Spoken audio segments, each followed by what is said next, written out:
Voodoo here, and today I'm starting off the Mythic Boss Guides for Havoc Demon Hunter. So today's video, we're doing the first three all together, just breaking down tips in the fight, going over some footage of myself as I killed them, I think for the first time. A little later, whatever, hope this helps people parse well, or hope this helps people who are doing these bosses the first time.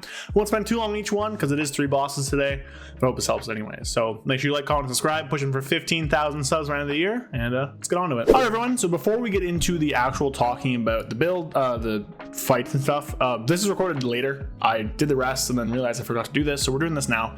So we're talking about the build. Now, this is the only build to play. I would play Keen Engagement. The other one doesn't really do that much in raids because you really need to hit a lot of targets for it, but I would just play this. You can play Inertia, but honestly a lot of people have been swapping over to Exergy. It's easier to do, uptime, I mean the damage is very similar and it's much simpler, as well as having just a lot of top parses with it, but both of these are fine. Realistically you could play whichever one you want and have it not really matter, but yeah, this is the build. I wouldn't change anything from this at all besides Exergy Inertia, just up to personal preference. You can use Army on 2-1 self if you want, but I like the passive shield that comes with Spirit in raids, and yeah, that's kind of it.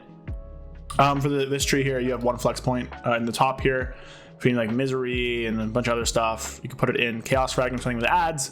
Bottom of the tree here, if you need more darkness, just drop Erratic Fellheart for it. And that's kind of it. We don't have a lot of choices. Those are the builds. Enjoy the voiceover talk throughs, whatever. All right, so here we are with the first boss. I'll throw up a snip of the talents. You're gonna play the same build for basically every single boss in this raid, so I wouldn't worry about that too much. But first boss is pretty straightforward. Most pulls and most guilds will be lusting on the very first damage amp, which happens about 2 minutes into the fight. So on pull, you want to rip everything except for your potion. So rip the hunt like I do here.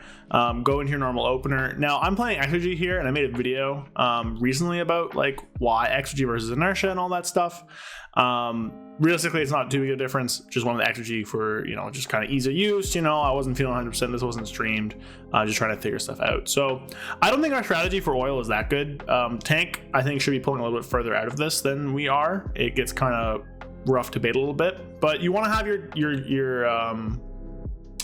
your guild basically stacked up on one side so that all these bikes come in and smash into the wall. Now, we had people who were not stacked properly, which means that we had bikes spawn in weird locations. But ideally, you know, you want to have some cleave for these, go over and just cleave these. Now, of course, boss is like stationary over here. I think we definitely could have done better here. If the cleave happens, then you want to soak these things and put these into boss. Now, I was just off boss and didn't even get a soak, so it's going to depend on, you know, what you get. Horrible rotation, Jesus, don't do that. Don't throw a glaive when you essence break. So it's gonna depend on like what you get, and at this point honestly the fight kind of goes off the rails a bit. We can get the oil properly set up, all the bikes are gonna start moving around, things get kind of crazy, but basically this whole main phase just kind of repeats. You're cleaving onto the adds as best as you can, you're soaking the oil, and then you're trying to put that back in. So here I have an oil soak, so I'm gonna run over, I'm gonna put it in a bike. Okay, so once all my bikes, we go here, making sure I have it. We're going to jump in this one, click it, send it in. So that's going to happen, and that's basically the first phase. And then after a while, also, if you can help it, try not to be in a bike. It'll ruin your DPS. So the bikes happen, yada yada yada. Once you remove all the plates, then you end up going to a spot where you're going to an intermission. During the intermission, that's when kind of all the damage happens. So we're gonna just kind of chill here, I guess, until we get these last 2 bikes in to remove these last 2 platings.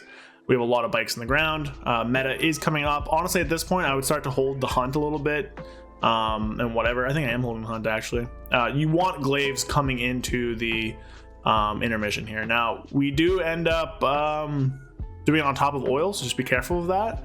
But now the boss is taking a large damage amp. Now, at this point, I had 2 on uses, so my trinket is going to be a little messed up. But basically here, you're trying to just do as much damage to the boss as possible, and do not let these things cast. At this point in time, try and make sure you have a reaver's mark on target. Mine's gone. Just is what it is.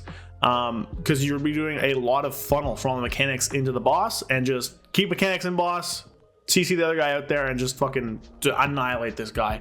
Potion, trinket, meta, all that stuff. Go into boss, try and have a reaver's mark up. You're going to do a ton of cleave damage with runic quarry, stuff like that. And try and be in this phase as long as you can so that you can get like as much damage here as possible. These still will do damage, like you still get damage off of them into the boss, and then it just kind of repeats. So really not that big of a thing out here. It's just like, you know, meta on pull, try not to stand in the little oils, If you're trying to parse, don't soak. Try and have like range soak or healer soak. Don't get in a bike if you can help it. Obviously, if you're trying to kill the boss, do that. And then just like blow everything on the intermission. Here, again, I shouldn't, oh no, this isn't even where we phase. I don't remember where we phase, but I messed up and used my trinket when I shouldn't have, yada, yada, yada. I'm not even using that trinket anymore. And just like absolutely destroy this boss, right? And just cleave off all the ads, funnel into the main target, boom, boom, boom, big blast damage. Should go pretty well. So here, ideally I would have had that, but I didn't. Is what it is. And yeah, so that's the first boss. All right, here are the second boss. Now, second boss, if you're the only demon hunter, you want to stand right in the middle. You want to sigil flame the other target. So here I'm going to sigil flame the dinosaur, tab, and then hunt back into your main target. So just be careful for that. As well, try and link back up with your melee comp, your melee group, just so you don't get bad baits. The whole thing with this fight is there's two sides. So we'll show you once on each side. So this side, you're going to just move with your melee ideally. Hunter should not be this close because you're going to kill people, but whole gorilla side is based on those dodges where you can stagger a little bit. It's like every 2 or so you have to move, so it's not as bad as what we're showing here. And you want to keep this movement bar low.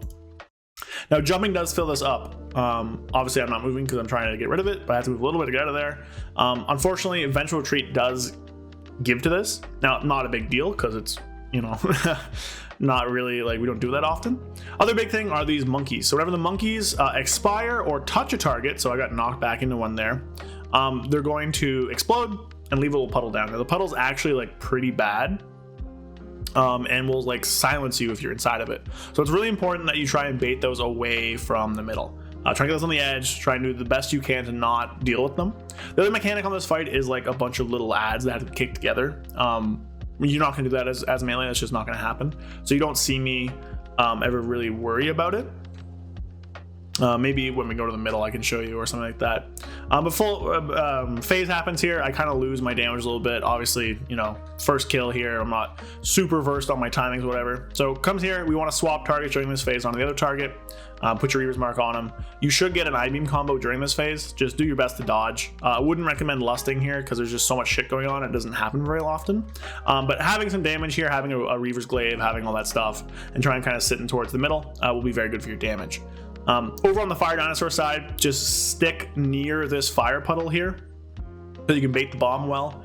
This side I think honestly is easier because it's way harder to mess this side up. So chill on the fire bomb, chill on this left side and bait the bomb, the frontal over on the right side. Once it goes this different red color, get out of it. That mage died because he didn't get out of it. Bait the bomb, spread out. That's kind of the fight. It's pretty chill, honestly. Like, it's pretty easy. You'll get a meta kind of in this interface here. Just use it. Make sure you bait the bomb properly. Someone already baited it, so I don't have to worry. Boom, boom, boom. You're gonna put a frontal on somebody, bring the frontal out to the right side, move once it changes color, get out of it, and just blast the boss. And that's kind of really it. It just restarts and refights. Not a great bait, obviously, because it's like it leaves some space there. But also with a 3% buff and with more gear and stuff, this fight should get easy. And really, it's just all about having damage for the intermission a little bit. Havoc's not gonna be great off this because it's like this is gonna be a really good spread cleave fight. But just, you know, trying to have some damage there, shuttling up pretty naturally. So here he's going to full energy. I will have the hunt here. Don't tell me essence break. Okay, I don't. Good. I'm just gonna wait for the beam to come back. Beam and just essence break both targets whenever you can, so you get a little bit of extra damage. So boom, I'm in the middle. I'm cleaving, and then monkey goes away and you go back to your side. So that's this boss. Pretty straightforward, nothing too crazy. Again, we're gonna be playing the same build everywhere, the single target build that I show. And time for Rik. All right, Rik Reverb. This boss is interesting. So the main thing that's gonna wipe you here is going to be the barrels, which we will touch on. This is our first kill, and you're gonna see me go off very often to kill solo barrels. Ideally, your range will be doing that, like your Beastmaster hunters or range that are able to target swap very easily. But one of the big things is just like you have to kill barrels, and having a glaive for them or having hunt for them or beam for them or something like that will go a long way. Watch out for amplification. You can death sweep from the edge of that, which is going to be very useful for dealing damage. But otherwise, this is like a pretty similar fight to normal and heroic. The only big difference is that there's shields on the amplifiers, which we'll touch on. So these spawn, and I do have a glaive for them, which is great. So we'll glaive on them. Boom, big cleave damage. You want to deal damage to these because they give you a haste buff. And then I fly over and we just annihilate this one. If these things blow up, you're just dead.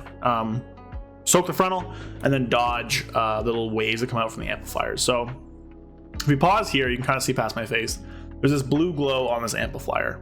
There's gonna be a mechanic that comes out soon, this zap. So to get rid of this, you have to have 2 players with zap touch under the big blue thing there. So very, very weird mechanic, but it's going to be necessary in order to get rid of these little cages, which stop you from being able to drain the amplifiers. And the amplifiers are needed to be drained or else you die. That's kind of the fight. Don't stand where the tank is. You want to make sure you're kind of like soaking this frontal, dodging these waves, because then you get mind control till you get broken out. And that's kind of it. So barrels are coming up here. I'm not sure if it's worth it to save that full thing for the barrels. I'm going to save this glaive, I hope. Yeah, so we got 3 spawn here. So ideally, you know, your melee cleave down this one. You have some range swap over to this other one. You do want to be killing these because you get a haste buff from them, which is very, very useful. At least in heroic, actually. You might not in mythic, but they need to die in order for you to actually like kill the boss. So it's all about just like cleaving them. I would hold this hunt for these barrels just so you have, again, that amp for them.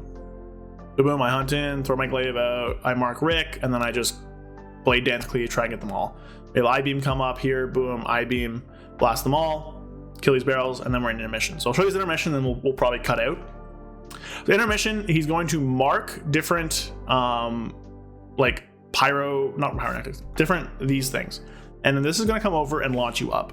Now, as a Demon Hunter, if you can never make it to these things, which you should be able to make it every single time, it's very easy for us. You can jump over the wave by like double jumping and VRing, I think, or even just double jumping. Never do that unless you absolutely have to. Biggest thing this phase, you can't deal damage during it. Just watch out for the sound things that come out. If you get hit by 2 of those, you get mind controlled and you will die, unless you get absolutely saved by your healers in your raid. Because you don't get knocked up and you still take damage from the wave when it happens. So just be smart in your circle. You'll do a few of those. Some of these will be left over, and then you'll go back into phase 1. You'll have your meta and you'll just blast them. Again, it's just do barrels, avoid waves, and then making sure that you are just being as safe as possible for this boss. Cleaving the barrels is going to be like the best way to parse, obviously. Now we had a Windwalker who was like 8 eye levels higher than everyone at this point, so he was just blasting. I think it was like 550 at this point. I'm 560 now. But just cleaving these barrels, obviously sometimes, you know, you're forced off to kill them on your first kill. I'm being a very good raid guy here. Just off killing this one. The frontal soak's fine. It's like whatever. And then, yeah, that's the boss. Nothing else too crazy. Fight just kind of repeats from here. So yeah, those are the first ones. All right, and those are the first bosses. So nothing too crazy or complex here. It's all about just kind of cleaving and stuff. Next should be sticks whenever we kill it. Maybe a raid guide as well. I don't know. Some videos to come. So yeah, those are the bosses. If you have any questions for them, drop them down below. Good luck on them. Hopefully I gave you guys a good overview of the fight here, as well as like a good idea about like what to focus on, what to do. Again, I'll throw up the build you'll play. It's the same build in all of them. And I hope you guys found this useful and hope you enjoyed. We'll be doing this for every boss in this raid like I always do, as well as a ton of other content for Havoc. So if you like it, like, comment, subscribe. Again, push for 15,000 by the end of the year. And I appreciate you all. And I'll see you guys next time. Peace. A big thank you to all of my channel members. Thank you to Alexander Trifunovic, Rukaza, Fear Redefined, Loose Change, Jorge Polenko, Matthew Barr, Zuligan, Gabriel Correa, Magic Man 133, Falafel Darren Dark Terror. Thank you all so much for watching the videos and supporting the channel. Again, just thank you everybody for helping support. But if you want to support me a little extra, consider becoming a channel member. Have your voice read at the end of each video, as well as a little bit of a different role in the Discord. So again, thank you all so much. Appreciate you guys watching, liking, commenting, and I'll see you guys next time. Peace.